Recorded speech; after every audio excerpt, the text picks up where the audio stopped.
નમસ્કાર, હું છું મનોજ અગ્રાવત ને આપ જોઈ રહ્યા છો કેટીવી ન્યૂઝ ગુજરાતી।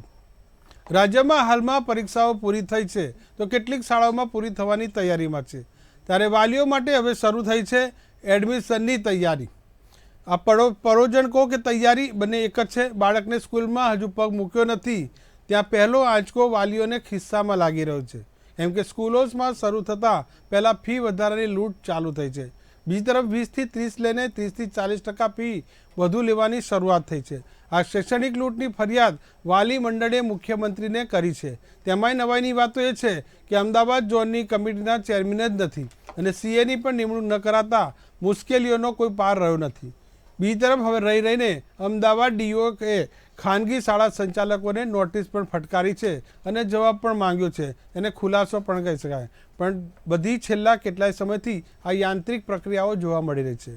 શૈક્ષણિક સત્ર શરૂ થતાં પહેલાં કેટલીક સ્કૂલે 20%થી વધુની પ્રપોઝલ મૂકી દીધી છે, પણ ખાટલે મોટી ખોડ એ છે કે હજુ સુધી ફી કમિટી દ્વારા નવું ફી માળખું જાહેર જ કરાયું નથી। હમણાં નવા સમાચાર આવ્યા છે કે ખાનગી શાળાઓને ગુજરાત સરકાર સતત પ્રોત્સાહન આપી રહી છે અને શિક્ષણની જવાબદારીમાંથી છટકી રહી હોય તેવી સ્થિતિનું નિર્માણ થયું છે। આ મુદ્દે કોંગ્રેસે તો ત્યાં સુધી કહ્યું હતું કે રાજ્ય સરકાર નોન ગ્રાન્ટેડ શાળાઓને મંજૂરી આપીને લાખો રૂપિયાની ફી ઉઘરાવીને વાલીઓનું શોષણ કરી રહી છે। રાજ્ય સરકારની નીતિની શિક્ષણનું વેપારીકરણ કરવાની રહી છે। 359 ખાનગી પ્રાથમિક શાળાઓને મંજૂરી અપાઈ છે, તેમાં રાજકોટમાં સૌથી વધુ 40, સુરતમાં 35, જામનગરમાં 28 શાળા છે। બાય બાય ચાંદી જેવી રમતમાં વાલીઓ અટવાઈને છેવટે શાળા સંચાલકો સાથે ઘર્ષણમાં પણ ઉતરી રહ્યા છે। છેલ્લા કેટલાય સમયથી એફઆરસીનું મિકેનિઝમ ખુદ ગૂંચવાડામાં અટવાઈને પડ્યું છે। બાળકોને સ્કૂલોમાં તો ભણવું છે અને વાલીઓને ફી પણ ચૂકવવી છે, પણ આ બધામાં શાળા સંચાલકો માંગે તેટલી ફી વાલીઓએ કેમ ભરી દેવાની? આ તમામમાં આખરે વાંક કોનો? આ તમામ મુદ્દા પર આજનો જે મુદ્દો છે એફઆરસીનું ફારસ કે વાલીઓને પડોજણ। સૌથી મહત્વની જે આપણી સાથે જે અલગ અલગ ચર્ચા માટે મહાનુભાવો જોડાય છે, પ્રકાશભાઈ કાપડિયા છે, જાગેગા ગુજરાતના પ્રમુખ છે, સાથે સિદ્ધાર્થભાઈ ભટ્ટ છે, જાણીતા ચાર્ટર્ડ એકાઉન્ટન્ટ છે, ભાજપમાંથી રાજુભાઈ દેસાઈ છે, કોંગ્રેસમાંથી સાગર શાહ છે, જ્યોતિબેન અમીન છે અને સાથે એક શિક્ષણવિદ છે જયેશભાઈ ઠાકર। આપ તમામનો આભાર છે। સૌથી પહેલાં તો વાત કરીએ પ્રકાશભાઈ કાપડિયાથી। એફઆરસી શબ્દ છેલ્લા કેટલાય સમયથી પ્રકાશભાઈ સંભળાઈ રહ્યો છે, પણ ફાયદો કોને થઈ રહ્યો છે એફઆરસીનો? આમાં જે એફઆરસી છે ને મનોજભાઈ, કે વિદ્યાર્થીઓના હિત માટે બનાવ્યું હતું ફી રેગ્યુલેટરી કમિટી, પણ એનો ફાયદો સંચાલકોને મળી રહ્યો છે એવો વાલીઓનું અત્યારે બુમરાડ છે કે એફઆરસી શોભાના ગાંઠિયા જેવો બની ગયો છે। અને પહેલાં 2 વર્ષથી છેલ્લા 2 વર્ષથી હજુ કોઈ અધ્યક્ષની નિમણૂક નથી થઈ। બીજું જે સુપ્રીમ કોર્ટે 2017માં એફઆરસી રચવાનો આદેશ કર્યો હતો, એટલે કેટલી વખત શું છે કે આપણો નામદાર ગુજરાત હાઈકોર્ટ છે કે ન્યાયતંત્ર છે, સુપ્રીમ કોર્ટ છે, એમના આદેશો થયેલા છે કે એફઆરસીમાં જે છે જે કેપિટેશન ફીની વ્યાખ્યા નીચે જે પણ ફી આવે છે, જુદા જુદા મથાળા લે છે, એમની સામે ફોજદારી કાર્યવાહી કરવી જોઈએ। પણ સરકાર કેમ એવું કરે છે કે એમની સામે કોઈ પગલાં નથી લેવાતા। અને વિદ્યાર્થીઓનું જે રીતે આપે કહ્યું મનોજભાઈ કે બજેટ ખોરવાઈ ગયું છે, ખિસ્સું એમનું નબળું પડી ગયું છે, એટલે આ બધી વ્યથાઓ છે વાલીઓની એ વધી રહી છે। અને અત્યારનું જે બચપન છે, જે બાળકોનું કુમળા બાળકો છે પ્રાથમિક શિક્ષણ સુધી, એ લોકો આપણા દેશનું રાષ્ટ્રનું ભવિષ્ય છે અને આપણા દેશની મૂડી છે ભવિષ્યની। તો એને સાચવવું, એને કેવી રીતે ગ્રોથ કરવી અને કેવી રીતે એનો વિકાસ કરવો, એ પ્રશાસનનો નિર્ણય લેવો જોઈએ। પણ પ્રશાસન અત્યારે તદ્દન નિષ્ક્રિય છે। એક સ્કૂલમાં 1,35,000 ફી વધારવામાં આવી એક્સ્ટ્રા કોર્સના નામે, પરંતુ કોઈ પગલાં જે છે એ અમે ડીઓ સાહેબ પાસે અત્યારે ચાર્જ છે જે ચૌધરી સાહેબ પાસે, એમની જોડે મળ્યા, વાત થઈ, એમણે કહ્યું મેં નોટિસ આપી છે, અત્યારે ફી નહીં લે વધારાની। તો આ જે મોંઘવારી વધી રહી છે એનું અસર જે છે, શિક્ષણ પણ મોંઘું થઈ રહ્યું છે। એટલે કેટલા વાલીઓની વચ્ચે મિટિંગ પણ થઈ હતી કે મોંઘું શિક્ષણ સસ્તું કરો, એ મથાળા નીચે કંઈક આંદોલન થવાની શક્યતાઓ નકારી શકાય તેમ નથી, કારણ કે વાલીઓ ખૂબ જ ત્રસ્ત છે આ મોંઘવારીમાં અને શિક્ષણ મોંઘું થાય છે। બાળકોમાંથી એમને ઘણા બધા સપનાઓ છે મા બાપને, એ સપના જે છે અત્યારે અધૂરા રહી રહ્યા છે। જે સરકારી સ્કૂલો જે છે એમાં અંગ્રેજી મીડિયમની શાળાઓ નથી, એટલી બધી, એટલે અંગ્રેજી મીડિયમનું શિક્ષણ લેવા માટે ખાનગી શાળાઓ તરફ જવું પડે છે અને મોંઘું શિક્ષણ ફરજિયાત મેળવવું પડે છે. એવો વિકલ્પ વાલીઓ પાસે કોઈ છે જ નહીં. ઓકે, એટલે વાલીઓ લાચાર છે, જેમ કહીએ ને ભાઈ બજારમાં ગ્રાહકો લાચાર છે, તેમાં રીતે શિક્ષણના જમાનામાં વાલીઓ લાચાર છે. આપણી સાથે સિદ્ધાર્થ ભટ્ટ જોડાય છે. સિદ્ધાર્થભાઈ, સૌથી પહેલો સવાલ એ છે કે આ તમામ એફઆરસીનું જે માળખું છે તેમાં સીએની શું ભૂમિકા હોય છે? સો બેઝિકલી જ્યારે એફઆરસી એટલે ફી રેગ્યુલેટરી કમિટી એટલે કે એને એફઆરસી કહેવામાં આવે છે. હવે એક સમય વચ્ચે આવ્યો હતો કે પ્રાઇવેટ શિક્ષણ સંસ્થાઓ છે જે સેલ્ફ ફાઇનાન્સ ઇન્સ્ટિટ્યૂટ કોલેજ છે, એજ્યુકેશનલ ઇન્સ્ટિટ્યૂટ છે, શાળાઓ છે, તો એમણે ફીમાં તોતિંગ વધારો કરવામાં આવ્યો હતો. એટલે વાલીઓની બુમારણ મચાવી હતી અને એમણે સરકાર સુધીને રજૂઆત કરી હતી કે આટલી બધી જે બેફામ ફી વસૂલ કરવામાં આવે છે તો એમાં તમે ઇન્ટરફિયરન્સ કરો. એટલે એનો વટલો રસ્તો કાઢ્યો હતો ફી રેગ્યુલેટરી કમિટી. હવે ફી રેગ્યુલેટરી કમિટીનું કામ શું છે? તો એમાં ઝોન પાડવામાં આવ્યા છે, 4 ઝોનમાં વહેંચણી થઈ છે. એટલે કે એ ઝોન પ્રમાણે એની કમિટી હોય અને ફીના ધારાધોરણ નક્કી કરે. ફીના ધારાધોરણ નક્કી કરે એટલે કે કેવી રીતે? તો સ્કૂલનો આવક અને જાવક એમના ખર્ચાઓ હિસાબ જોવામાં આવે. એ કમિટી જે બનાવવામાં આવે તો એમાં નિવૃત્ત જજ પણ હોય છે, શિક્ષણવિદ હોય છે અને ચાર્ટર્ડ એકાઉન્ટન્ટ પણ હોય છે, જેથી કરીને વ્યવસ્થિત કોસ્ટિંગ થઈ રહ્યું છે કે નહીં, સ્કૂલની પર વિદ્યાર્થી દીઠ માથા દીઠ ખર્ચો શું બેસે છે એનું આકલન કરવામાં આવે. તો એનું નિમણૂકો બદલાતી રહેતી હોય છે. તો જો એમાં સ્ટેબિલિટી આવે, 3 વર્ષ સુધીની નિયુક્તિ કરવામાં આવે તો વ્યવસ્થિત એનું આકલન થઈ શકે. એટલે જે તે ખાનગી સંસ્થાઓએ એ એપ્લિકેશન કરવાની હોય કે અમે આટલી ફી રાખવા માંગીએ છીએ. એના આધાર ઉપર આ કમિટી એનું અવલોકન કરે અને નિર્ણય કરે કે કેટલી ફી હોવી જોઈએ અને એમાં દર વર્ષે કેટલો વધારો યોગ્ય છે એ નક્કી કરે, સ્લેબ નક્કી કરે, લિમિટ નક્કી કરે. એનાથી ઉપર કોઈ ફી લઈ ના શકે. એટલે જે પણ સ્કૂલો છે તો એ વિધિના રેન્જ જ ફી લેતી હોય છે, પરંતુ દરેક સ્કૂલનું ઇન્ફ્રાસ્ટ્રક્ચર અલગ અલગ હોય છે. દાખલા તરીકે કોઈ મોટી શિક્ષણ સંસ્થા હોય તો એનું ઇન્ફ્રાસ્ટ્રક્ચર મોટું હોય, મોટું મેદાન હોય, મોટી બિલ્ડિંગો હોય તો એનું ફી અલગ હોય. કોઈ નાની સ્કૂલ હોય જેને મેદાન ના હોય અથવા તો નાના ક્લાસરૂમ હોય તો એનું ફીનું સ્ટ્રક્ચર અલગ હોય છે. તો એક મારો પ્રશ્ન એ થાય છે સિદ્ધાર્થભાઈ કે આ જે શિક્ષણમાં ભેદભાવ ના કહી શકાય. કોઈ પણ બાળકને ધારો કે ધોરણ 7નું એક્ઝામ્પલ લો કે ધોરણ 7નો બાળકનો વિદ્યાર્થી છે, એને શિક્ષણ મેળવવાનો તો અધિકાર છે, આવો સામાજિક ભેદભાવ પણ એક મોટો ઊભો થઈ રહ્યો છે કે નહીં? હવે આ તમારો પ્રશ્ન ખૂબ સાચો છે. હવે એક બાજુ આંકડાની માયાજાળ છે અને બીજું બાજુ લાગણીની માયાજાળ છે. એટલે બે માયાજાળોમાંથી કોણ સસ્ટેન થાય છે એક પેચીદો પ્રશ્ન હોય છે. એટલે ફૂલ્લી આપણે કોમર્શિયલ એંગલથી પણ ના વિચારવું જોઈએ અને ક્યાંક ને ક્યાંક પૂરેપૂરો લાગણીવશ થઈને પણ ના વિચારવું જોઈએ. એને બેલેન્સ આઉટ કરવું પડે કે શૈક્ષણિક સંસ્થાઓ પણ ચાલે અને વાલીઓના ખિસ્સાને પરવડે. અને સાથે આપણે મ્યુનિસિપલ સ્કૂલોની, નગરપાલિકા સંચાલિત, રાજ્ય સરકાર સંચાલિત સ્કૂલોની તો વાત જ નથી કરતા. જો એ વ્યવસ્થિત ચાલતી હોત તો આ નોબત ના આવી હોત. કારણ કે જો આપણું બાળક સરકારી શાળામાં ભણે છે તો એને સ્કૂલના યુનિફોર્મનું કપડું મફતમાં મળે છે, મધ્યાહન ભોજનમાં સરસ મજાનો શીરો મળે છે, આદિવાસી શાળાઓમાં ફ્લેવર્ડ મિલ્કના પાઉચ મળે છે. તો એ બધી એડવાન્ટેજીસ રહે છે.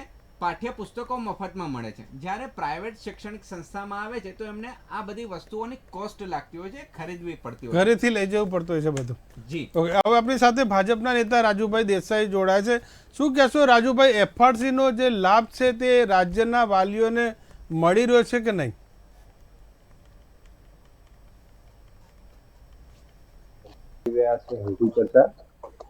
આમાં શાળા સંચાલક, શિક્ષક હોય કે વાલી હોય, પણ મુખ્યમાં કેન્દ્રમાં તો આપણા માટે વિદ્યાર્થી છે.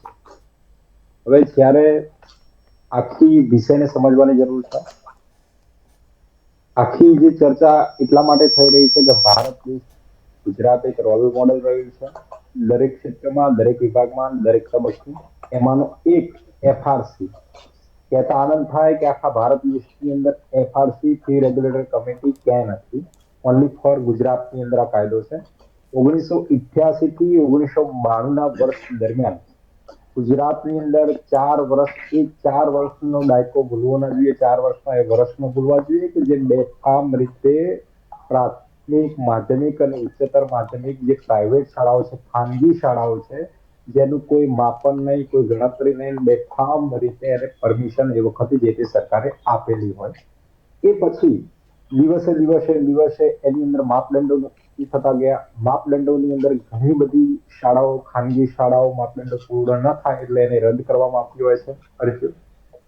વર્ષે વધતા ગયા. 2010-12 પછી 2014 પછી જે પણ શાળાઓ જે જૂની હોય કે નવી બનીને બેફામ ઉઘરાવવાની થી ચાલુ થઈને રાજ્ય સરકારના ધ્યાનમાં આવી. 2017 ની અંદર આ ગુજરાતની અંદર આખા ભારત દેશની અંદર રોલ મોડેલ એટલા માટે કહું છું, 2017 ની અંદર આપણે એ એફઆરસી ફી રેગ્યુલેટર કમિટી આખી જે બનાવવામાં આવી કે જે બેફામ રીતે જે ફી ઉઘરાવી રહ્યા છે એના ઉપર રોક લગાવવામાં આવે અને ચાહીતી રીતે વિદ્યાર્થીઓને જે શિક્ષણ આપવાનું છે એ હાટડીઓને ઉપર લગાવવામાં આવે એટલા માટે કમર કસવા માટે આ આપણે કાયદો લાવે. 4 ઝોનની અંદર અમદાવાદ, સુરત, વડોદરા અને રાજકોટ 4 ઝોનની અંદર એની અંદર બીજી એક વસ્તુ નોંધ લેવા જોઈએ કે પૂર્વ ન્યાયાધીશ આ જે કમિટી છે, આખી જે કમિટી બનશે એમાં કોંગ્રેસ હોય, ભાજપ હોય, કોઈ પણ પક્ષ સાથે એને કોઈ લેવા દેવા નથી. પૂર્વ ન્યાયાધીશના નેજા હેઠળ ચાર્ટર્ડ એકાઉન્ટર, સીએ થી લઈને સંચાલક હોય, શિક્ષણવિદ હોય અને એન્જિનિયર થી લઈને તમામ આખી પેનલ બનતી હોય છે અને પેનલ 4 ઝોનની અંદર જે તે જિલ્લા આપણે ડિવાઈડ કરેલા છે. ઓકે રાજુભાઈ, પ્રાથમિક, માધ્યમિક, ઉચ્ચતર માધ્યમિક. એક જ મિનિટ મારી વાત પૂરી કરું જી. છું. 15,000, 25,000, 27,000 ને 30,000 આ રીતે એના સ્લોટ છે. હવે જ્યાં સુધી સમજવાનો વિષય એવો છે મનોજભાઈ, 3 બાબતનું અહીંયા હું સ્પષ્ટતા એવી કરી દઈશ કે 15,000 એ પ્રાથમિક માધ્યમિકની અંદર, 25,000, 27,000 કોમર્સમાં અને 30,000 સાયન્સની અંદર એની નીચે જે ફી લેતી હોય શાળાઓ તેમને એફઆરસી ની અંદર જવાનું આવતું નથી. પણ એના ઉપર જાય છે તો એને એફઆરસી કમિટીની અંદર એના ઓડિટ રિપોર્ટો કરાવવા પડતા હોય છે અને બધી આખી જે પ્રોસેસ છે એમાંથી એને નીકળવું પડતું હોય છે અને એફઆરસી નક્કી કરે એટલી એને ફી લેવી પડે ને એ ઓર્ડરને એને બુલેટિન બોર્ડ પર લગાવવો પડતો હોય. બીજી વસ્તુ, એફઆરસી ની અંદર અમદાવાદ ઝોનમાં ફક્ત 4 ઝોનમાંથી અમદાવાદ ઝોનમાં છેલ્લા 6 મહિનાથી જે પૂર્વ ન્યાયાધીશ પોતાની રજા મૂકીને ગયેલ છે, જે લાંબા સમયની કે કેટલા એને રાજ્ય સરકારે પાસ કરી રજાઓ પર, અને હવે પછી હું પણ સ્વીકારું છું આપણા માધ્યમથી કે હવે એ બાબતને ટૂંક સમયની અંદર પૂરતા કરવી પડશે અને પૂરતા રાજ્ય સરકાર કરી દેશે. બીજી વસ્તુ, સીએ ની નિમણૂક 20/5/2022 નો મારી પાસે ઓર્ડર છે. ભરતભાઈ એન પટેલ જે આગળ જે સીએ હતા એ પછી નવી નિમણૂક પણ રાજ્ય સરકારે ભરતભાઈ એન પટેલ સીએ ની 20/5/2022 કરેલી છે. આજે પણ તમે ગાંધીનગર અંદર એફઆરસી કમિટીમાં જાઓ તો કમિટીમાં એ પણ સીએ નું નામ છે, એટલે સીએ ની જગ્યા ખાલી નથી. પ્રશ્ન અહીંયા એવો છે કે પૂર્વ ન્યાયાધીશ સિવાય એ જે ઓર્ડર આપણે આખી કમિટી બેસી ન શકે, ઓડિટ થઈ ન શકે, એટલે એ જગ્યાએ ટૂંકમાં પૂરતા થઈ જશે અને જે આપણો ઉદ્દેશ્ય છે, જે ધ્યેય છે એ પ્રમાણે રાજ્ય સરકાર તમામ શાળાઓ, જે ખાનગી શાળાઓ છે એ બેફામ જો એને લીધી હશે તો ભવિષ્યની અંદર એ જે ફી હશે એને પરત કરવી પડશે. ભૂતકાળની અંદર પણ ઘણી બધી શાળાઓએ એને પરત વાલીઓ પાસે આપણે રાજ્ય સરકારે એફઆરસી કમિટી કરાવેલ છે. ઓકે, હવે હું સાગરભાઈ પાસેથી જવાબ લઈશ જે તમારો. પહેલા સાગરભાઈ શાહ, રાજુભાઈએ જે કીધું છે કે એફઆરસીની જે કમિટીની રચના થઈ તે એમને આનંદની લાગણીનો વિષય છે, કારણ કે સમગ્ર ભારતમાં માત્ર ગુજરાતમાં જ એફઆરસીની રચના થઈ છે. સરસ. વાતની શરૂઆત કરતા પહેલા સૌથી પહેલા તો આપણે બધાની વાતો સાંભળી છે ને કોઈ વચ્ચે નથી બોલ્યું, એટલે મારી એટલી રિક્વેસ્ટ છે કે કોઈ પણ વ્યક્તિ જ્યારે બોલતું હોય ને ત્યારે એને કમ્પ્લીટ બોલવા દેવું, જેમ આપણે બધાને બોલવા દીધા. બરાબર છે? હવે આ વાતની શરૂઆત કરતા પહેલા હું એક પંક્તિ તમને કહેવા માંગુ છું. અને આજે ખૂબ મોટો દિવસ છે, એ મોટા દિવસની વાત આજે કરવી જ જોઈએ કારણ કે આપણે શિક્ષણની વાત કરી રહ્યા છીએ. વિદ્યા બિના મતી ગઈ, વિદ્યા બિના મતી ગઈ, મતી બિના નીતિ ગઈ, વિદ્યા બિના મતી ગઈ, મતી બિના નીતિ, નીતિ બિના ગતિ ગઈ, ગતિ બિના વિત્ત ગયા અને વિત્ત બિના સુદ ગયા, ઇતના અનર્થ એક અવિદ્યાને કિયા. હવે આ વાતને સમજનાર અને આખા ભારતના ખૂબ જાણીતા મહાન શિક્ષણવિદ જ્યોતિબા ફૂલેનો આજે જન્મદિવસ છે.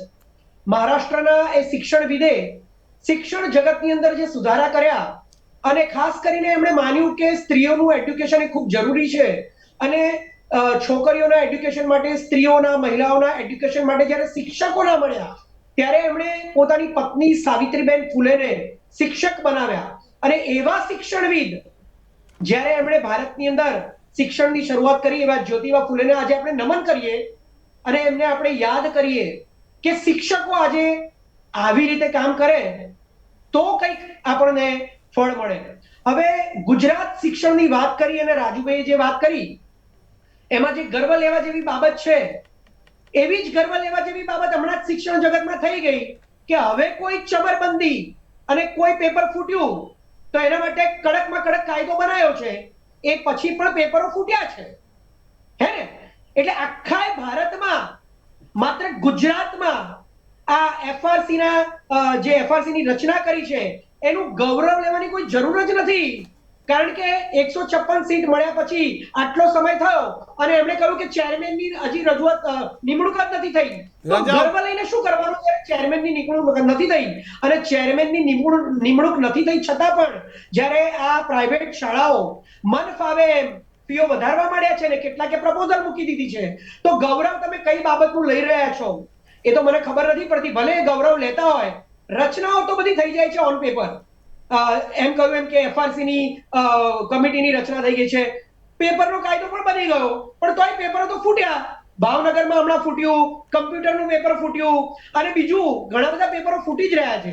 એટલે કયા બાબતમાં ગૌરવ લેવો આ લોકોએ, એ તો હવે એ લોકોએ બનાવેલી વસ્તુઓ છે એટલે એ લોકો ગૌરવ લેવાના છે, પણ આ ગુજરાતની 6.5 કરોડની જનતા જાણે છે કે શું થઈ રહ્યું છે. સરકારી શાળાઓમાં કદાચ કોઈક લાભો મળતા હશે કે મફત પુસ્તકો મળતા હશે કે વસ્તુ મળતું હશે, પરંતુ સરકારી શાળાઓમાં શિક્ષણની અંદર કેટલી સમસ્યાઓ છે, શિક્ષકોની ઘટ કેટલી છે એ તો આપણે હમણાં જ વાતો કરી છે, એની ડિબેટો કેટલી બધી થઈ ગઈ છે કે ત્યાં આગળ ઘણું બધું મફત મળે છે પણ ભણાવવાવાળા શિક્ષકો નથી. અને પ્રાઇવેટ શાળાઓમાં જેમ મેં કહ્યું કે વિત્ત ગયા, પણ આજે તો વિત્ત એ જ સૌથી મોટો પ્રશ્ન છે. વિત્ત એ ધંધો થઈ ગયો છે, શિક્ષણ જગત જ એ વ્યાપાર બની ગયું છે.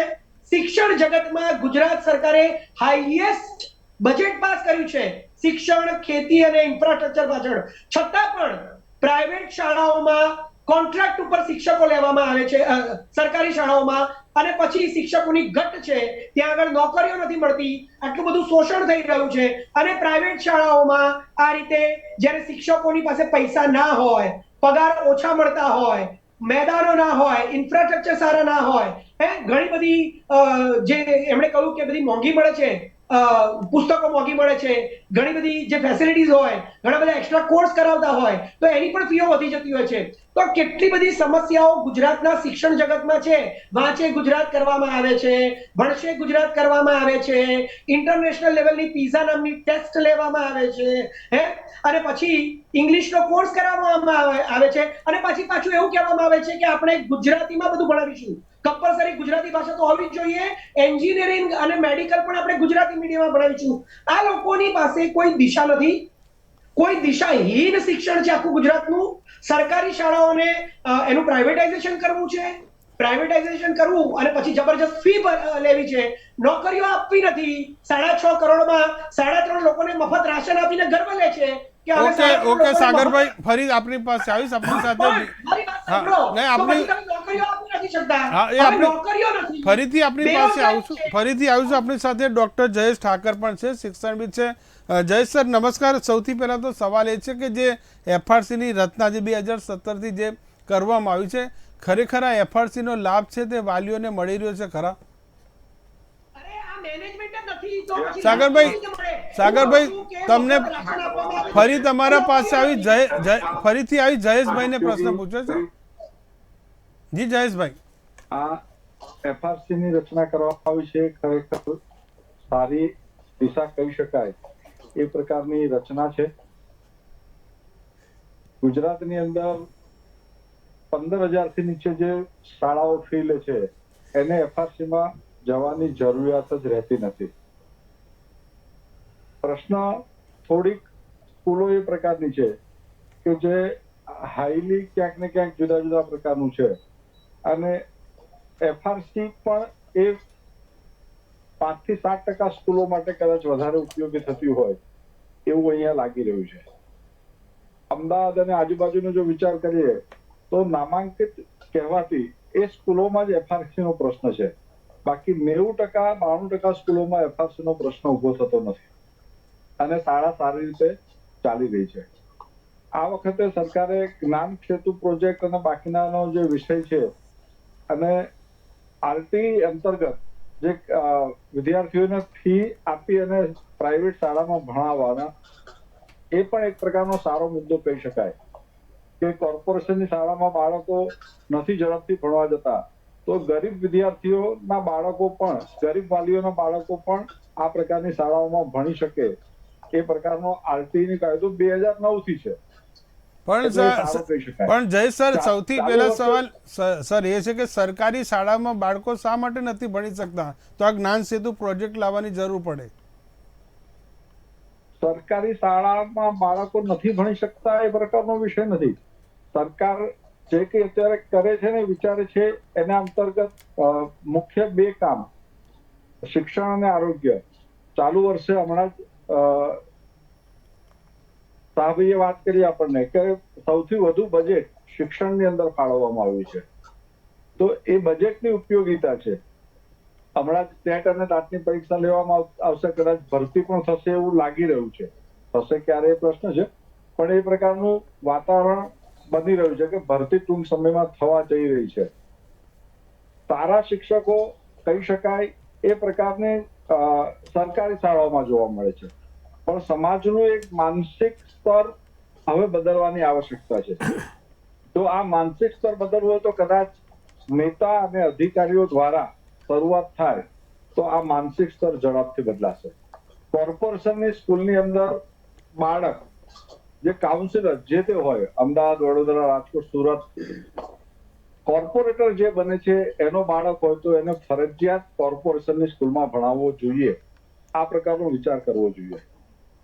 કોર્પોરેશનમાં કામ કરતા કર્મચારી કે રાજ્ય સરકારના કર્મચારી કે કેન્દ્ર સરકારના કર્મચારી, કેન્દ્રની અંદર આપણને જોવા મળે છે કે કેન્દ્રીય વિદ્યાલયની અંદર આજે એડમિશન માટે પડાપડી થાય છે. કેમ થાય છે? તો એનું વ્યવસ્થા તંત્ર વ્યવસ્થિત જળવાયેલું છે માટે થાય છે. જો રાજ્યની સ્કૂલોની અંદર પણ રાજ્ય સરકારના અધિકારીઓ, કેન્દ્ર સરકારના અધિકારીઓના બાળકો ભણતા જે દિવસથી થશે એ દિવસથી સ્કૂલનું લેવલ બદલાશે. સરકારી શાળામાં બીએડ, પીટીસી કે લાયકાત વાળા શિક્ષકો છે. પ્રાઇવેટમાં નથી એવું હું નથી કહેતો, પ્રાઇવેટમાં પણ હોય જ છે, પણ અહીંયા તો 100% એ પ્રકારના બાળકો છે. કોર્પોરેશનની સ્કૂલ જુઓ તો એમાં 100% મેદાન છે, બધી જગ્યાએ છે, પરંતુ એક માનસિકતા બદલાય એ વર્તમાન સમયની સાચી જરૂરિયાત છે. ઓકે સર, હવે આપણી સાથે જ્યોતિબેન પણ જોડાય છે. સર ઘણા બધા ફરી આપની પાસે આવીશ. જ્યોતિબેન આપની સાથે જોડાય છે. શું કહેશો જ્યોતિબેન, અત્યારે વાલીઓ જે એકદમ લાચાર સ્થિતિમાં આવી ગયા છે અને ખાસ કરીને બાળકોને ભણાવવા તો છે પણ સાથોસાથ ફીની પણ એક મોટી ચિંતા છે? મનોજભાઈ, આજનું જે અત્યારની શિક્ષણ જગતની જે હાલત છે, તો એમાં 2 જાતની શિક્ષણ વ્યવસ્થા સમાંતર ચાલી રહી છે. એક છે કે સરકારી શાળાઓ અને બીજી છે પ્રાઇવેટ શાળા. હવે હું જ્યારે નાની હતી, મારું આખું પ્રાથમિક શિક્ષણ સરકારી શાળાઓમાં થયું હતું અને અત્યારે પણ ઘણા બધા એવા મારી જે ઉંમરના હતા એ છે અત્યારે, તો એ એવા હશે કે જે સરકારી સ્કૂલોમાં ભણ્યા છે. પણ ફરક ક્યાં પડે?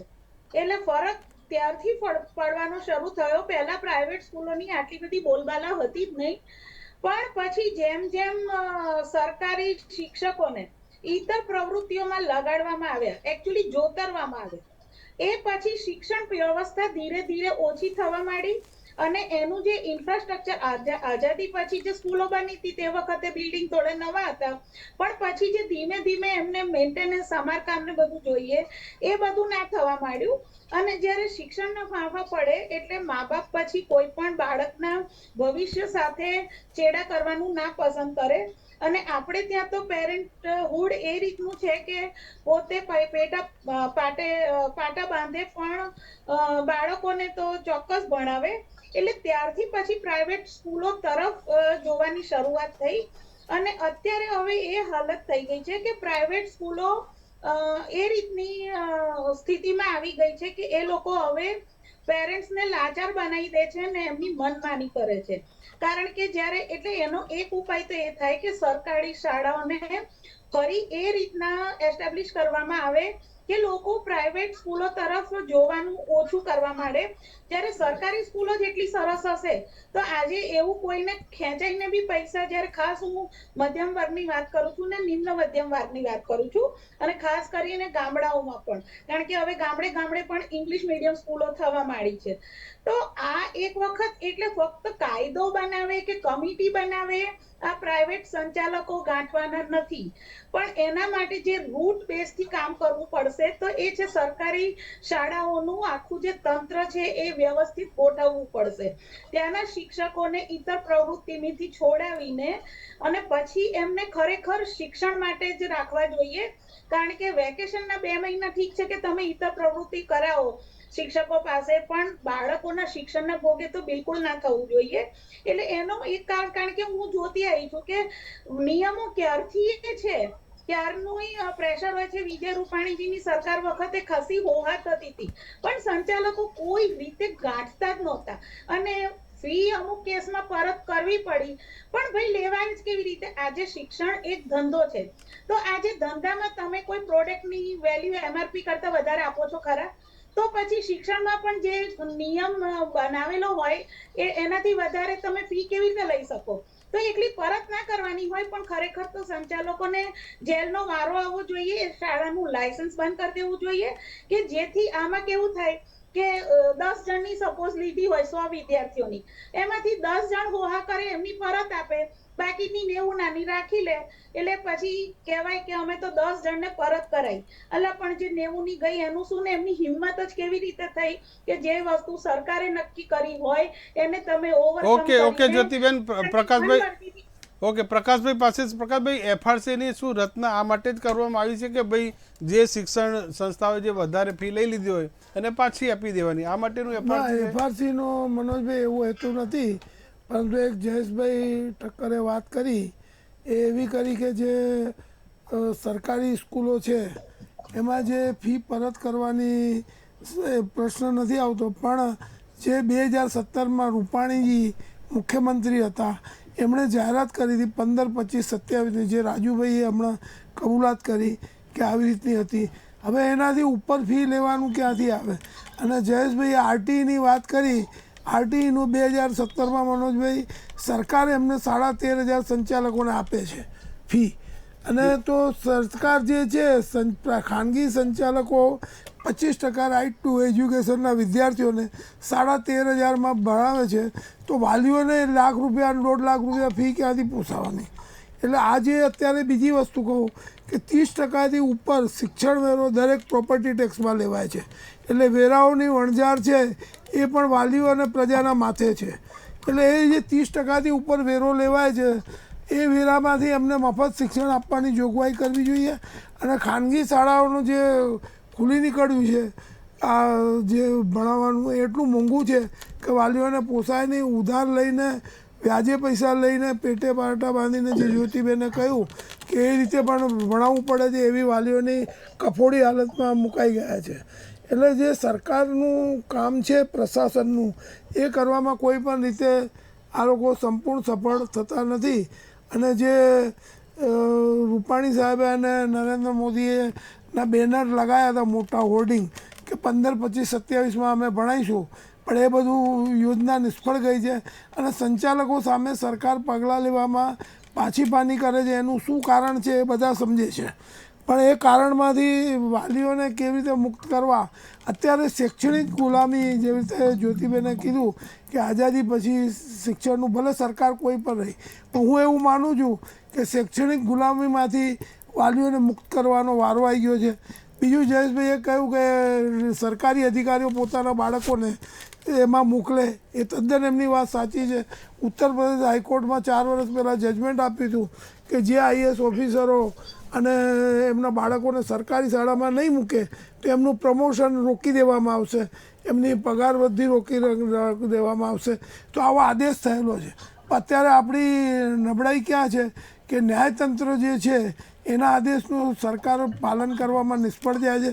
ઘણી જગ્યાએ ગુજરાત સરકાર ગઈ છે અને નામદાર કોર્ટોને જે એનાથી સંકળાયેલા લોકોને ખબર છે.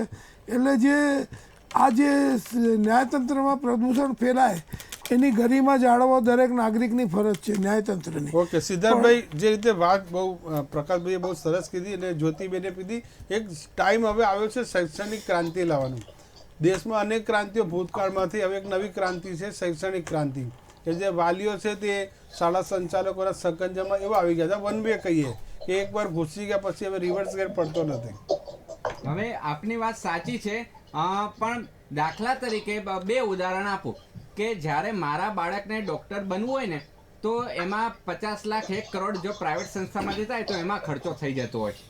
એમાં એન્ટ્રી લેવી અઘરી છે. એટલે વિજ્ઞાનમાં સાયન્સમાં મને 90%થી ઉપર આવે તો ક્યાંક સરકારી સંસ્થામાં મને એડમિશન મળે, અધરવાઇઝ પ્રાઇવેટ સંસ્થામાંથી જવું પડે. તો સામે દાખલા તરીકે અમે લોકો ચાર્ટર્ડ એકાઉન્ટન્ટ છે તો અમારી લોકોની એન્ટ્રી એકદમ ઇઝી છે. કોઈ પણ છોકરો 50,000 રૂપિયામાં ચાર્ટર્ડ એકાઉન્ટન્ટ આરામથી થઈ જાય, પરંતુ એની માટે મહેનત કરવી પડે. આ બે મુદ્દા થયા. બીજું, જે પ્રાઇવેટ શિક્ષણની વાત કરીએ છીએ તો વાલીઓનો પ્રશ્ન બહુ સ્વાભાવિક છે અને સાહજિક છે. મારે 2 બાળક હોય તો દર મહિનાની આખા વર્ષની માની લો કે મારે 1 લાખ રૂપિયા ફી ભરવાની થતી હોય તો 2 બાળક હોય તો 2 લાખ રૂપિયા થાય, પ્લસ ટ્યુશન ક્લાસ તો ખરા જ, એટલે એના બીજા 50,000 ઉમેરી દઉં તો બાળક જ્યારે 10મું અને 12મું આવે પ્લસ કોલેજ તો માથે બેઠી જ છે, તો એક બાળક પાછળ હું એની 22-21 વર્ષની જર્નીમાં 50 લાખ ખર્ચો કરું એટલે 2 બાળક થાય તો 1 કરોડ રૂપિયા થાય. તો એની કરતાં હું શેર બજારમાં રોકાણ ના કરી દઉં અને એમાંથી જે ધંધો થાય, ગુજરાત તો ઉદ્યોગ સાહસિકની ભૂમિ છે કે એમાંથી ભલે ને ઓછું 8 ચોપડી ભણ્યું હોય કે 10 ચોપડી હોય, કોઠા સૂઝ હોય, ગલ્લે બેઠો હોય, ધંધે બેઠો હોય તો એ વધારે વળતર મૂકી આપે. એટલે ક્યાંક ને ક્યાંક એક આ થિયરી ચાલે છે, વાલીઓમાં અંદર ગણગણાટા ચાલે છે. પરંતુ સ્કૂલો પણ ખોટી હોતી નથી. એનું કારણ એ છે કારણ કે જ્યારે હું ટ્યુશન જે એક્સપેન્સ છે તો એમાં ઇન્ફ્રાસ્ટ્રક્ચરનો એક્સપેન્સ મોટો થતો હોય. જો હું નવી સ્કૂલ બનાવતો હોય તો એક સ્કૂલ 5 કરોડની બનતી હોય, એનું જે ઇન્ફ્રાસ્ટ્રક્ચર હોય, એર કન્ડિશન મૂકતો હોય, સ્માર્ટ બોર્ડ મૂકતો હોય તો એ 3-3 લાખના સ્માર્ટ બોર્ડ આવતા હોય છે. સારા શિક્ષકો લાવતો હોય તો એને પગાર પણ સારો આપવો પડતો હોય છે. સ્કૂલ બસો મૂકવી પડતી હોય છે. તો આ બધા ખર્ચા હું વસૂલ કઈ રીતે કરું? કારણ કે મારે પણ સંસ્થા ચલાવવાની છે. તો એ કઈ રીતે થાય કે ટ્યુશન ફી હોય, ટર્મ ફી હોય, લાઇબ્રેરી ફી હોય, એક્ઝામ ફી હોય, એડમિશન ફી હોય, યુનિફોર્મ ફી હોય, લંચ ફી હોય, ટ્રાન્સપોર્ટ ફી હોય, એક્ટિવિટી ફી હોય. તો એને બેલેન્સ કર્યા પછી આ બધા ફીના માળખા નક્કી થતા હોય ને. એફઆરસીમાં તો નવાઈ એ લાગશે કે ડેપ્રિસિએશન કે જે મૂડી ખર્ચ થયો એનો ખર્ચો બાદ જ નથી મળતો. એટલે સ્કૂલવાળાની પણ કફોડી પરિસ્થિતિ થઈ હોય છે. આપણે એમ કહીએ છીએ કે લૂંટે છે, પણ એ લોકો લૂંટતા નથી હોતા. કોઈ પણ શૈક્ષણિક સંસ્થા એ નોન પ્રોફિટ ઓર્ગેનાઇઝેશન હોય છે, ચેરિટેબલ સંસ્થા હોય છે. ચેરિટેબલ સંસ્થાનો ઉદ્દેશ કદી બી નફાનો હોતો નથી અને જો નફાનો ઉદ્દેશ હોય તો એમનું લાયસન્સ ઓટોમેટિક રદબાતલ થઈ જાય છે. એવી કોઈ અરજી કરે ને કે આ નફાનો ઉદ્દેશથી ચાલે છે તો ઓડિટ રિપોર્ટમાં જ મેન્શન થઈ જાય. એટલે એ પાયાવિહોણી વાત છે કે આ નફાખોરી કરી રહ્યા છે. પરંતુ એમનું સ્ટાન્ડર્ડ, એમની કોસ્ટ એટલી ઊંચી આવે છે અને મર્યાદિત વિદ્યાર્થીઓની સંખ્યા હોય એટલે જેટલા ઓછા વિદ્યાર્થી એટલી સ્કૂલની ફી ઊંચી. તો આ ક્યાંક ને ક્યાંક આ પેરામીટર પણ વિચારવો પડે. એક પર્સપેક્ટિવ રજૂ કરી રહ્યો છું કે સ્કૂલોની, પ્રાઇવેટ સ્કૂલોની આ પરિસ્થિતિ હોય છે. એમને ગ્રાન્ટ નથી મળતી. બીજી સ્કૂલોને તો જે ગ્રાન્ટેડ સ્કૂલો હોય છે એટલે શિક્ષકોનો પગાર 50,000, 75,000, 35,000 હોય તો એ પોસાય છે. પણ પ્રાઇવેટ સ્કૂલો હોય તો એમને આવી જેને ગ્રાન્ટ ના મળતી હોય તો એ કઈ રીતે આ ક્વોલિટી એજ્યુકેશન આપી શકે? પ્લસ જે ગુજરાત માધ્યમિક શાળા હોય અથવા CBSE હોય અથવા તો ઇન્ટરનેશનલ બોર્ડ હોય તો દરેકનું સ્ટ્રક્ચર અલગ હોય, દરેકની મહેનત અલગ થતી હોય. એટલે આ બધા પાસાઓ પણ આપણે વિચારવા પડે. અને હજી કહું છું, મૂડી ખર્ચ એટલે કે કોમ્પ્યુટર લાયા હોય તો એનો ઘસારો બાદ નથી મળતો તો એ ખર્ચો ક્યાંથી રિકવર કરે? એટલે દર વર્ષે 5-10% જો નોકરિયાત વર્ગો એ ઇન્ક્રીમેન્ટ માગતા હોય તો સ્કૂલો પણ માગે જ ને ઇન્ક્રીમેન્ટ. એટલે આ સ્કૂલ તરફથી એક પર્સપેક્ટિવ રજૂ કરવાની વાત છે. પણ બીજી બાજુ એ પણ છે કે જેમ ઠક્કર સાહેબે કીધું કે લોકોની પારિવારિક માનસિકતા એ છે, બાળકોની એવું થઈ જાય કે મારો ભાઈબંધ આ મોટી સ્કૂલમાં ભણે છે તો હું કેમ નહીં? એટલે શું પપ્પા આપણી જોડે એટલી ફી નથી, તમે એટલું કમાતા નથી કે મને એ સારી સ્કૂલમાં મૂકી શકો? એટલે જે આ માનસિકતા છે, સામાજિક ભેદભાવ છે, તો એને એવી રીતે દૂર થઈ શકે કે સરકારી અધિકારીઓ અને નેતાઓ છોકરાઓ સરકારી સ્કૂલમાં ભણે તો ઓટોમેટિક બધું બેલેન્સ થઈ જશે. પણ સરકારી નેતાઓને સર, અધિકારીઓ જાણતા હોય સરકારી શિક્ષકની હાલત કે શા માટે મારા બાળકને નથી મૂકો. રાજુભાઈ, જે રીતે વાત થઈ રહી છે, આપણે જ્યોતિબેને પણ કીધું કે હવે શિક્ષણ જે એક પ્રોડક્ટ છે, સિદ્ધાર્થભાઈએ પણ વાત કરી કે જે પણ આ શૈક્ષણિક સંસ્થા લઈને બેઠો છે તે ખોટ ખાવાની એ પણ એક વ્યાપાર છે, એમને પણ પોતે જે રોકાણ કર્યું છે તેનું વળતર મળવું જોઈએ. મનોજભાઈ, દરેક વ્યક્તિના વિચારો અલગ હોય છે. જી. જ્યારે પણ શિક્ષણની અંદર શાળાઓને માન્યતા આપવામાં આવતી હોય છે તો એક સેવાની દ્રષ્ટિથી આખું એનું મંડળ ટ્રસ્ટ બનેલું હોય છે. ટ્રસ્ટની માન્યતાના આધારે એને શિક્ષણ સેવા રૂપે એને આખી માન્યતા રાજ્ય સરકાર દ્વારા આપવામાં આવતી હોય છે. પણ જ્યાં અહીંયા આપના ચેનલના માધ્યમથી પણ હું દર્શક મિત્રો જોઈ રહ્યા છે તો વિનંતી કરું છું કે છેલ્લા 4 વર્ષની અંદર હું વાત કરું, કોરોના કાળ પહેલા અને પછીનો 4 વર્ષનો તબક્કાની વાત કરું છું, જે કોરોનાની ઇફેક્ટ નથી એ પહેલાની પણ. જી જી પ્રકાશભાઈ, જે રીતે વાત છે આપણા શિક્ષણની, તો આ જે આખો જે સામાજિક ભેદભાવ એક તો વધી રહ્યો છે. મેં અગાઉ પણ કહ્યું હતું કે ગરીબ ઘરનો છોકરો અને શ્રીમંત ઘરનો છોકરો બંનેને શિક્ષણ મેળવવાનો તો અધિકાર છે, પણ આ મોટી ખાઈ કઈ રીતે?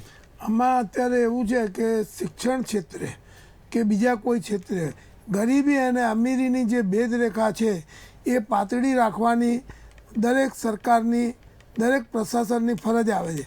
એ ભેદરેખા પાતળી થવાને બદલે એફઆરસી આવ્યા પછી ગરીબી અને અમીરીનો ભેદરેખા છે એ ખાઈમાં રૂપાંતર થઈ છે. એટલે જે સોક્રેટીસ હતા, એક ફિલોસોફર, એણે કહ્યું હતું કે સરકારે એટલો વેરો લેવો જોઈએ જેટલો મધમાખી એક ફૂલમાંથી કાઢી શકે. પણ અત્યારે વેરો એટલો બધો લેવાય છે, જીએસટી લેવાય છે, શિક્ષણ વેરો જે છે પ્રોપર્ટી ટેક્સમાં લેવાય છે, એજ્યુકેશન સેસ લેવાય છે, એ બધા પૈસા ક્યાં જાય છે? અને હું એક વસ્તુ કહું કે જીસીઆરટી છે, ગુજરાત એજ્યુકેશન રિસર્ચ સેન્ટર છે અહીંયા, એમાં એક પાર્ટીને 6 કરોડ ને 92 લાખ રૂપિયા પેમેન્ટ એક્સ્ટ્રા થઈ ગયો. અને સરકારી અધિકારીઓ જે છે, હું નામ નથી બોલતો, પણ સારા અધિકારીઓ નિયામક કક્ષાના, એમની નીચે આ થયું છે. એના માટે પીઆઈએલ ચાલી રહી છે. મેં પીઆઈએલ કરેલી છે જાહેરાતની અરજી, એ લોકો 1.5-2 મહિના જેલમાં પણ રહી આવ્યા, તો એ કેસ ચાલુ છે. એટલે આવી જાગૃતિ પ્રજામાં આવી જોઈએ. આપના માધ્યમથી હું કહીશ કે જે ક્રાંતિકારી શિક્ષણમાં ક્રાંતિ આવી જોઈએ એ હવે સમય પાકી ગયો છે. ભલે સરકાર, પબ્લિકે કોઈને પણ વોટ આપ્યા, પણ એ સરકાર કોંગ્રેસની પણ હતી. ત્યારે રાજીવ ગાंधी कहता था कि इधर से 101 रुपया निकलता है और 12 या 15 पैसा उधर पहुंचता है. હવે અમને એવું લાગે છે કે આ સરકારમાં એવું છે કદાચ 25 પૈસા પહોંચતા હશે.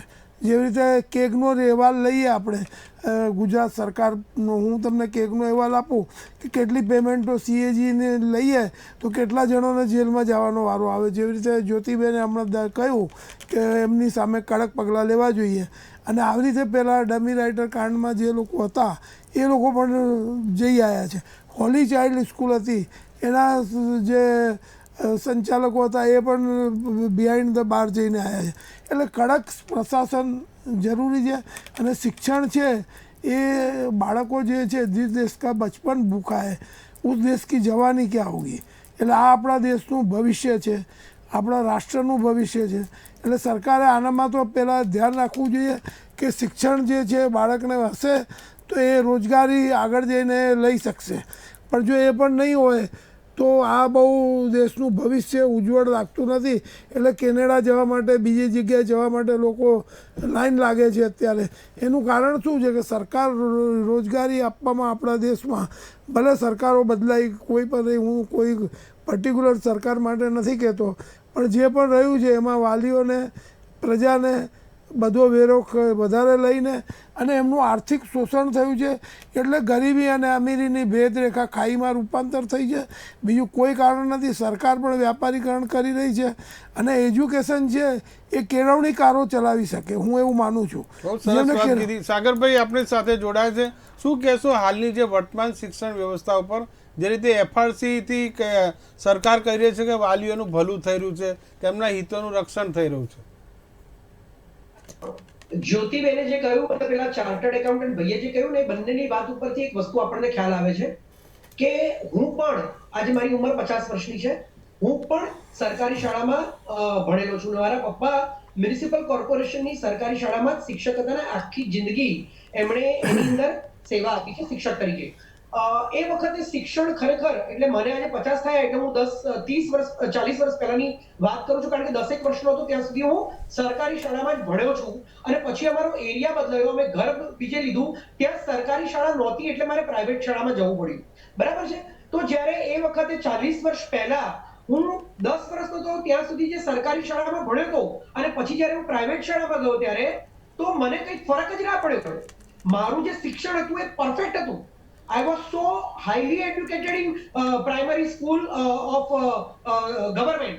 સરકારી જે શાળાની જે સ્કૂલમાં હું જે ભણ્યો હતો અને ત્યાંથી તરત હું પ્રાઇવેટ સ્કૂલમાં ગયો તો મને કોઈ ફરક ના લાગ્યો કે મારું એ શિક્ષણ એટલું સારું નહોતું અને મને અહીંયા તકલીફ પડી રહી છે.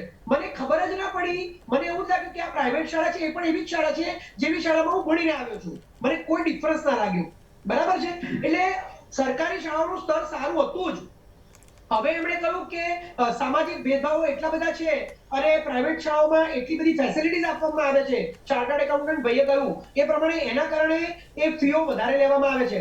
તો આ બે મુદ્દાઓ જે છે એના ઉપરથી એવું માની શકાય કે સરકારી શાળાઓને જ જો સજ્જ કરવામાં આવે, સરકારી શાળાઓને જ જો સુપર રીતે એનું ઇન્ફ્રાસ્ટ્રક્ચરથી માંડી અને શિક્ષકોની ભરતીથી માંડી અને જે કોન્ટ્રાક્ટ ઉપર શિક્ષકો લેવામાં આવે છે એની જગ્યાએ સરકારી પદો જે લાખો ખાલી છે, શિક્ષકોની ઘટ છે અને એની અંદર ઉચ્ચ કક્ષાના શિક્ષકોની જો ભરતી કરવામાં આવે. હમણાં જ એક વિડીયો વાયરલ થયો હતો કે સરકારી શાળાની અંદર એક શિક્ષક દારૂ પીને શાળામાં આવ્યા હતા અને વિડીયો આખા ગુજરાતમાં વાયરલ થયો હતો. તો કેવા પ્રકારના શિક્ષકો આજે સરકારી શાળાઓમાં નોકરી કરી રહ્યા છે, કેવા પ્રકારના શિક્ષકોનું સ્તર છે, એના કારણે આજે લોકો સરકારી શાળાઓમાં નથી જતા. તો એ શિક્ષકોની ભરતી કોણ કરે છે? એ શિક્ષકોની ભરતી કોણ કરે છે? તો એના સવાલો કોની ઉપર આવે? સરકાર ઉપર આવે. બીજી વાત, આ સરકારી શાળાઓમાં હમણાં જ 3જા ધોરણની સરકારી શાળાની પરીક્ષાનું પેપર આવ્યું. એમાં સચિન તેંડુલકર ઉપર એક પ્રશ્ન પૂછવામાં આવ્યો હતો કે સચિન તેંડુલકર એ કયા રમતનો ખેલાડી છે? તો એ જે રમતનો ખેલાડી હતો એનું નામ જ નતું ને બીજી 4 રમતો હતી. તો તમે વિચારો કે જે લોકો શાળાઓની અંદર પેપરો સેટિંગ કરે છે, પેપરો બનાવે છે, જે મોડરેટર્સ હોય છે અને પછી એ પેપરો ઓકે છે કે નહીં એની ઉપર ચેક કરવાવાળી જે ઉપરની સમિતિ હોય છે એનું પણ સરકારી શાળાઓમાં આજે ધ્યાન નથી. એટલા માટે પ્રાઇવેટ શાળાઓ ઊભી કરવામાં આવી છે, પ્રાઇવેટાઇઝેશન કરવામાં આવ્યું છે અને પ્રાઇવેટાઇઝેશનની અંદર હાઈએસ્ટ શાળાઓની રાતોરાત પરમિશન આપી દેવામાં આવી છે. તમે જ કહ્યું કે રાજકોટની અંદર આટલી, આમાં આટલી. તો ક્યારે આ કરવું પડે છે કે હાઈએસ્ટ શિક્ષણનું બજેટ હોવા છતાં સરકારી શાળાઓમાં શિક્ષકોની ભરતીથી લઈ અને પેપરોથી લઈને કેટલા બધા છબરડા અને કેટલી બધી ગળમથલ અને કેટલા બધી ગોલમાલ. અને હમણાં તો ડમી સ્ટુડન્ટોની વાત આવી છે કે પરીક્ષા આપવામાં ડમી સ્ટુડન્ટો બેસી જાય છે. આટલા મોટા મોટા કૌભાંડ આ ગુજરાતના શિક્ષણ જગતમાં થઈ રહ્યા છે. એટલા માટે આજે લોકો આ પ્રાઇવેટ શાળાઓમાં જઈ રહ્યા છે અને મોંઘવારી સહન કરવી પડે છે. ને પેલા બેને વાત કરી એ પ્રમાણે કે શિક્ષકોને ઇતર પ્રવૃત્તિઓમાં જોતવામાં આવે છે. કયા શિક્ષકોને? આજે વસ્તી ગણતરી હોય તો શિક્ષકો, યોગા ડેની ઉજવણી હોય તો શિક્ષકો, કોઈ પણ પ્રકારનું જાણે કે આયોજન કર્યું હોય તો શિક્ષકો તો જાણે મફત ના હોય એવી રીતે શિક્ષકોને ઇતર પ્રવૃત્તિઓમાં પણ જોતરવામાં આવે છે. બંધવા મજદૂર હોય એવી રીતે એમનો ઉપયોગ કરવામાં આવે છે અને પછી એવું કહેવામાં આવે છે મંચ ઉપર કે એક શિક્ષક 100 માતાની ગરજ સહારે. અરે પણ શિક્ષકોનું તમે સન્માન નથી કરતા, ભરતીઓ નથી કરતા, સરકારી પદો ખાલી છે, સારા શિક્ષકોની ભરતી નથી કરતા, લાંચ લઈને શિક્ષકોની ભરતી કરવામાં આવે છે. જે આપણે પીએસઆઈ કૌભાંડ અને બીજા ઘણા બધા કૌભાંડો પરથી ખબર પડી કે લાંચ લઈને જ સારા શિક્ષકોની ભરતી કરવામાં આવે છે, બાકી બધા તો કોન્ટ્રાક્ટ ઉપર જ હોય છે. તો આ શૈક્ષણિક જે સ્તર છે સરકારી શાળાઓનું એ જો સુધરશે તો ને તો જ. અને બીજું કે ગુજરાતી સબ્જેક્ટ કમ્પલસરી કરવામાં આવે છે. તમે મને એમ કહો કે દરેકને ભણવાનો અધિકાર છે, કાયદો છે, બેઝિક ફંડામેન્ટલ રાઇટ્સ છે. તમે પરાણે ગુજરાતી ભણાવો તો આ ગુજરાતમાં માત્ર ગુજરાતી નથી રહેતા, બહારના લોકો પણ અહીંયા આવીને રહે છે. તો એ નોન ગુજરાતી લોકો જે છે એમને કમ્પલસરી ગુજરાતી શેના માટે ભણવાનું? એટલે તમે લોકો એમના જે બેઝિક ફંડામેન્ટલ રાઇટ્સ છે એનું પણ ઇનડાયરેક્ટલી હનન કરી રહ્યા છો. બરાબર છે? બેઝિક રાઇટ્સ છે કે મારે એજ્યુકેશન લેવું છે. હવે નોન ગુજરાતી લોકો પણ અહીંયા ઘણા બધા લોકો ભણી રહ્યા છે. તો એમને ગુજરાતી સબ્જેક્ટ નથી ભણવો, એમને એમનો સબ્જેક્ટ ભણવો છે. તો ગુજરાતી કમ્પલસરી કેવી રીતે તમે કરી શકો? એટલે અહીંના શિક્ષણ જગતમાં બધું જ દિશાહીન છે. આ શિક્ષણમાં એટલા છબરડા ચાલે છે, ડમી વિદ્યાર્થીઓ બેસે છે, પેપરો લીક થાય છે, કાયદા બની ગયા છે તોય પેપરો લીક થાય છે અને પછી આ પ્રાઇવેટ શાળાઓમાં જવાનો વારો આવે છે. અને તો પછી હું એવું કહેવા માંગુ છું તો શિક્ષણ તો મફત આપવું જોઈએ. ઓકે સાગરભાઈ, તમારા તમારા સવાલનો જવાબ રાજુભાઈ પાસેથી લઈએ. ફરી હું આવીશ આપની પાસે. ફરી થોડું બાકી રાખો. ફરી બીજા સવાલમાં એકથી સાત ધોરણ જ્યારે મફતમાં ભણાવવામાં આવે છે તો હું એમ કહેવા માંગુ છું કે હવે 8 9 10 11 12 એને પણ પ્રાઇવેટ કરી નાખો, એટલે સરકારી કરી નાખો તો કદાચ ઘણા ગરીબ લોકો, ઓછા પૈસાની આવકવાળા લોકો પણ 12મા ધોરણ સુધી આ શિક્ષણ મફત લઈ શકે. કારણ કે શિક્ષણ તો મફત જ હોવું જોઈએ, હું એવું માનું છું. તો આ રાજ્ય સરકારોએ એવો કોઈ કાયદો લાવવો જોઈએ શિક્ષણમાં, એવા કઈ ફેરફાર કરવા જોઈએ કે માત્ર 1 થી 7 ધોરણ નહીં, 1 થી 12 ધોરણ સુધી મફત શિક્ષણ આપવું જોઈએ, શિક્ષણનું સ્તર સુધારવું જોઈએ, સારામાં સારા શિક્ષકો લેવા જોઈએ અને કોઈ ભાષાને કમ્પલસરી કરવાની જરૂર નથી. ચોક્કસ તમારું કેવું 12મા ધોરણ પછી જ્યારે તમે હાયર એજ્યુકેશનમાં જાવ છો, મેડિકલ એન્જિનિયરિંગમાં, ત્યાં કઈ ગુજરાતીમાં ભણાવવામાં નથી આવતું, ઇંગ્લિશમાં જ ભણાવવામાં આવે છે. એટલે આ બધા જે છબરડાઓ ચાલે છે ને શિક્ષણમાં, એને દૂર કરવા પડશે. ઓકે રાજુભાઈ, શું કહેશો સાગરભાઈના સવાલમાં? સારી એવું એમનું આજે કંઈક વ્યક્તિગત હું નથી કહેતો, પણ કોંગ્રેસનું જ્યારે પણ કોઈ પણ પ્રવક્તા હોય ત્યારે ખરેખર જે વિષય છે એનું જ્ઞાન અવશ્ય હોવું જોઈએ. પહેલી વસ્તુ કે શિક્ષણમાં ક્યાંય કોન્ટ્રાક્ટ નથી. ભાઈ વચ્ચે ના બોલતા સાગરભાઈ, નહીંતર હું નહીં બોલું. પણ તમે જ્ઞાન આપો, હું સાંભળું છું. અરે સાગરભાઈ, રાજુભાઈને મોકો આપો. રાજુભાઈ બોલો. હા રાજુભાઈ બોલો.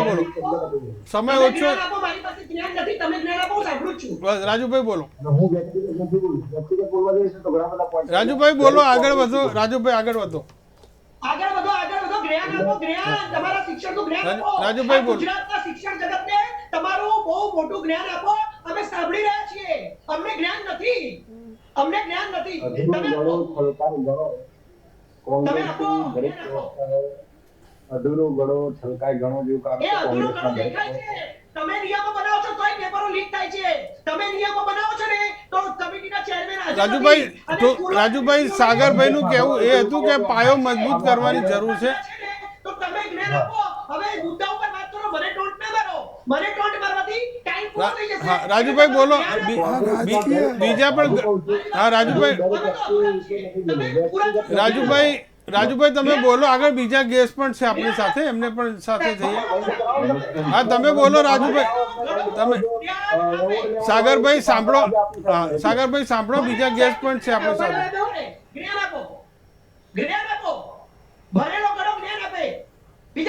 ચલો આપણી સાથે ડોક્ટર જયેશ ઠક્કર પણ જોડાય છે. ઠક્કર સર, જે વાત થઈ રહી છે શિક્ષણને સુધારવાની, સાગરભાઈ બીજાને બોલવા દો. દરેક કોંગ્રેસની વાત કરી છે, આટલું બધું મોકલાવાની જરૂર નથી.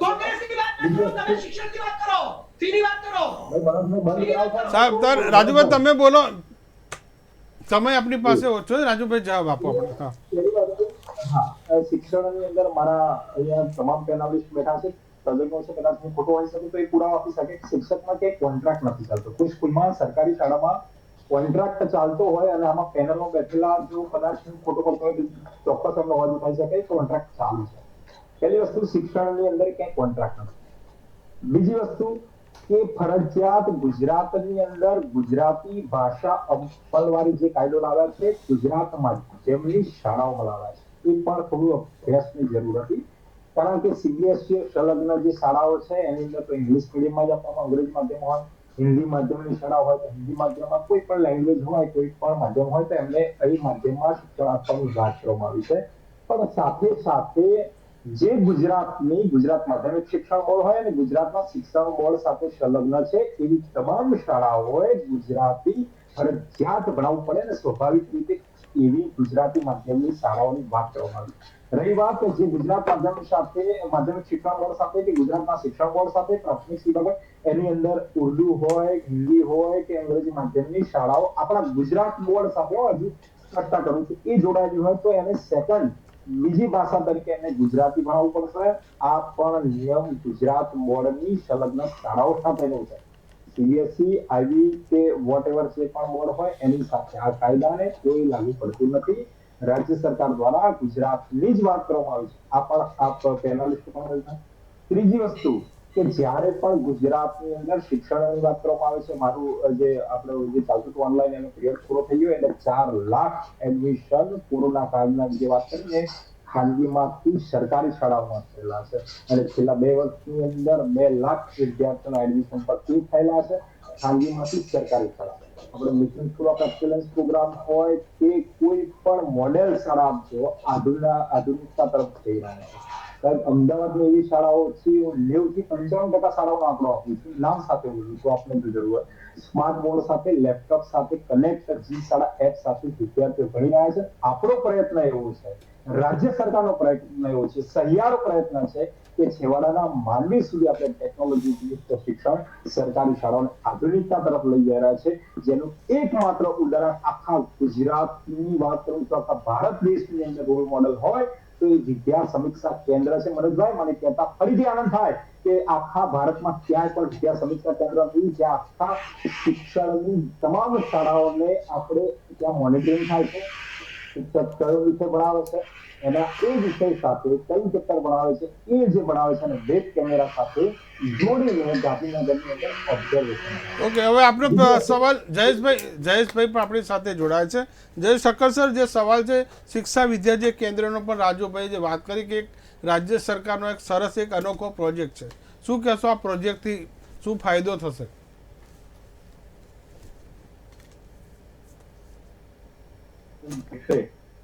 એ શક્ય બની છે, પરંતુ મેં આગળ વાત કરી એ પ્રકારે આપણે જે આજે વાત કરીએ છીએ શિક્ષણ અને પ્રાથમિક શિક્ષણ, દરેક વાલીને એ પ્રકારની ઈચ્છા છે કે પ્રાથમિક શિક્ષણ એ પ્રાઇવેટમાં લેવાની આકાંક્ષા અને મહત્વાકાંક્ષા રહેતી હોય છે. આ જ વિદ્યાર્થી જ્યારે મોટો થાય છે, દાખલા તરીકે એને મેડિકલમાં ગયો છે તો ભણવા ક્યાં જવું છે, કોઈ પણ બાળકને પૂછશો તો કહેશે કે બીજે મેડિકલ કોલેજમાં જવું છે. મેનેજમેન્ટ માટે જવું છે તો ક્યાં જવું છે, તો IIM માં જવું છે, BK સ્કૂલ ઓફ મેનેજમેન્ટમાં જવું છે, જે સરકારી છે. એટલે નાનપણમાં એક જુદો આગ્રહ છે અને જ્યારે એ જ બાળક 12મા પછી જ્યારે ભણવાનો પ્રયત્ન અને પ્રયાસ કરે છે ત્યારે આપણી માનસિકતા બદલાય છે, ત્યારે સરકારીમાં જવાનો પ્રયત્ન અને પ્રયાસ કરીએ છીએ. કદાચ થોડુંક વધારે પડતું થશે, જેમ ચૂંટણી માટેની આચારસંહિતામાં આવે કે 2 બાળક હોય એવા જ લોકો ઇલેક્શન લડી શકશે, 2 થી વધુ બાળક વાળા ઇલેક્શન લડી શકશે નહીં. એ પ્રકારનું કદાચ જરૂરિયાત પડે તો આની અંદર ફરીથી લાવવું જોઈએ કે ઇલેક્શન લડવું છે તો ફરજિયાત બાળક એક સરકારી શાળામાં ભણેલો હોવો જોઈએ. જો આ પ્રકારનું આવે તો સરકારી શાળાઓમાં જે શિક્ષકને અન્ય પ્રવૃત્તિ સોંપવામાં આવે છે એ ઓટોમેટિક બંધ થશે. કારણ કે કમિશનરનો બાળક પણ સ્કૂલમાં ભણતો હશે તો કમિશનર પોતે એની ચિંતા કરશે, કાઉન્સિલરનો બાળક ભણતો હશે તો એ પોતે એની ચિંતા કરશે કે આમાં શિક્ષક નિયમિત પીરિયડ લે છે કે નથી લેતો. પ્રાઇવેટ સંસ્થામાં એ બધું આયોજન ઓટોમેટિક થાય છે, એટલે લોકોનો જોગ પ્રાઇવેટ તરફનો રહ્યો છે. જો આ ફરીથી એક વખત થાય તો વધારે સારું રહે. નવી શિક્ષણ નીતિ જે આવી છે એના અંતર્ગત ગુજરાતી, અંગ્રેજી આ બધાના વિષયો છે, એના માટે મનોજભાઈ એક વખત ફરીથી આ પ્રકારની ડિબેટ રાખવી જોઈએ. કયા ભાષામાં શિક્ષણ હોવું જોઈએ એ નવી શિક્ષણ નીતિના અનુસંધાનમાં રાખશો તો એ વધારે ઉપયોગી રહેશે. ચોક્કસ સર, આપનું સૂચન આવકાર્ય છે. કરવાનો મોકો મળ્યો છે અને પ્રજા સમક્ષ આ સારા વિચારો રજૂ કરવાનો આપ પ્રયત્ન કરી રહ્યા છો, એના માટે આપની ચેનલને અને આપ સર્વને ખૂબ ખૂબ અભિનંદન. એક સવાલ જ્યોતિબેનને પૂછીશ. જ્યોતિબેન, બહુ સરસ સવાલ મારા મનમાં છે કે ધારો કે મોંઘી ફી ચૂકવનારા વાલીનો બાળક તેજસ્વી બને અને સરકારી સ્કૂલમાં જનારું બાળક ડફોળ બને હોય?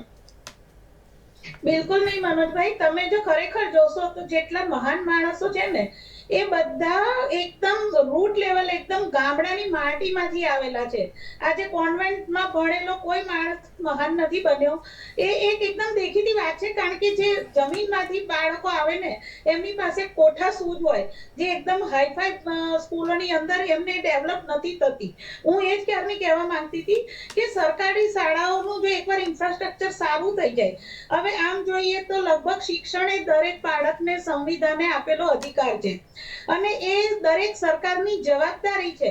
એટલે જો હવે બાળકો પ્રાઇમરી શિક્ષણ જો નથી મેળવી શકતા અને પ્રાઇવેટ તરફ જાય છે તો એનો અર્થ કે સરકારની નિષ્ફળતા છે. તો ખરેખર સરકારે પ્રાઇવેટ સ્કૂલો પર અંકુશ લાદવાને બદલે સરકારી શાળાઓને અપગ્રેડ કરવામાં વધારે ધ્યાન આપવું જોઈએ.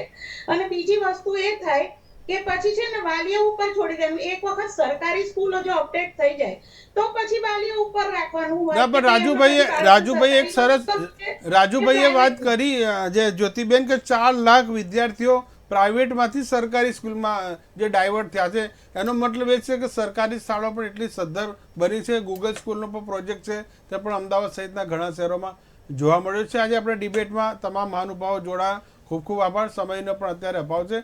ફરી મળીશું એક આવા નવા શિક્ષણના મુદ્દાને લઈને. નમસ્કાર.